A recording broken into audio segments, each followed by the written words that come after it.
ఆర్టీసీలో సమ్మె సైరన్ మోగనుంది. ఈ నెల 7 నుంచి ఆర్టీసీ కార్మికులు సమ్మె బాట పట్టనున్నారు. రేవంత్ సర్కారుపై సమర శంఖం పూరించనున్నారు. 21 డిమాండ్లతో సమ్మెకు సిద్ధమయ్యారు ఆర్టీసీ కార్మికులు. ఎన్నికల హామీలు నెరవేర్చాల్సిందేనని డిమాండ్ చేస్తున్నారు. సమ్మె నేపథ్యంలో కార్మికులు కవాతు చేయనున్నారు. ఆర్టీసీ జేఏసీ ఆధ్వర్యంలో హైదరాబాద్లో భారీ మార్చ్ ఫాస్ట్ కు సిద్ధంగా ఉన్నారు.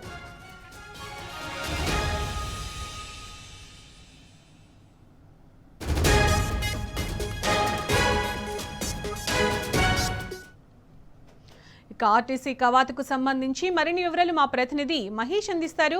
మహేష్, ఆర్టీసీ కవాతుకు సంబంధించి మీ దగ్గర ఉన్న డీటెయిల్స్ ఏంటి?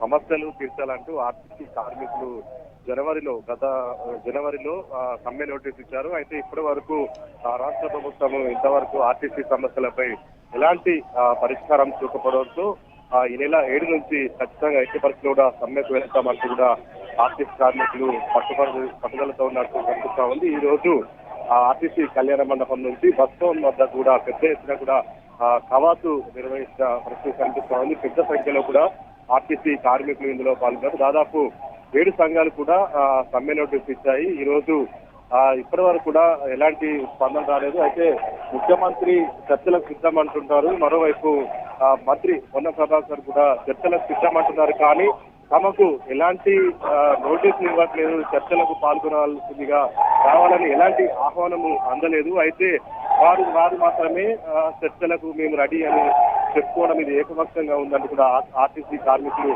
కొంత అసహనం వ్యక్తం చేస్తున్న పరిస్థితి కనిపిస్తా ఉంది.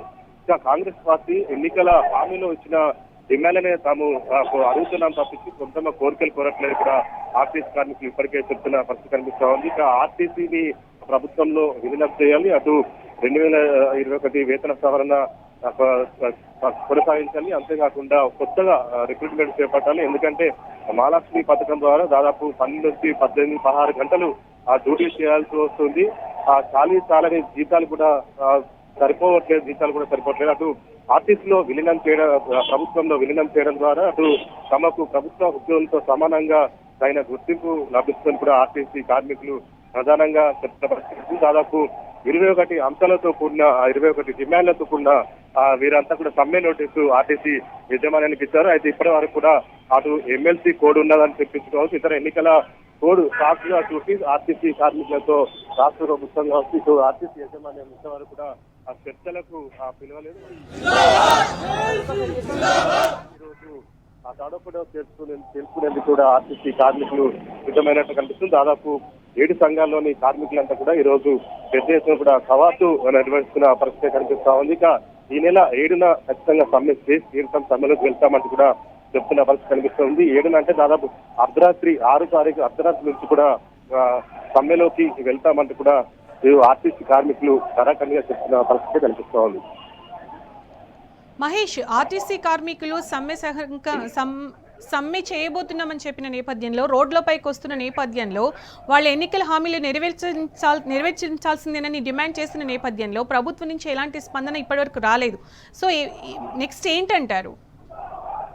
ఇప్పటివరకు అయితే ఆర్టీసీ కార్మికులకు సంబంధించి అటు ముఖ్యమంత్రి రవీంద్రబాద్ లో ఒక ఏమంటారు చర్చలకు సిద్ధమంటూ వీరికి చెప్పారు. కానీ ఇంతవరకు అఫీషియల్ గా మాత్రం వారికి ఎలాంటి ఆహ్వానం అయితే అందించలేదు.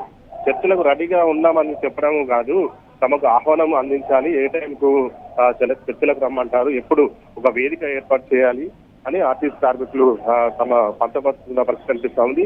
చర్చలకు రెడీ అంటూనే తమకు ఎలాంటి వేదిక కావచ్చు, ఇలాంటి టైం ఫిక్స్ చేయకుండా చర్చలకు రెడీ అంటే అదైతే కరెక్ట్ కాదు. ఎందుకంటే ఎన్ని సంవత్సరాల్లో సమ్మె చేసిన చరిత్ర ఎంతగానో ఉంది ఆర్టీసీ కార్మికులకు. అయితే ఇది కరెక్ట్ పద్ధతి కాదంటూ కూడా ఆర్టీసీ కార్మికులు సంస్థ తీరుపై కావచ్చు, రాష్ట్ర ప్రభుత్వంపై ఆగ్రహం వ్యక్తం చేస్తున్న పరిస్థితి కనిపిస్తోంది.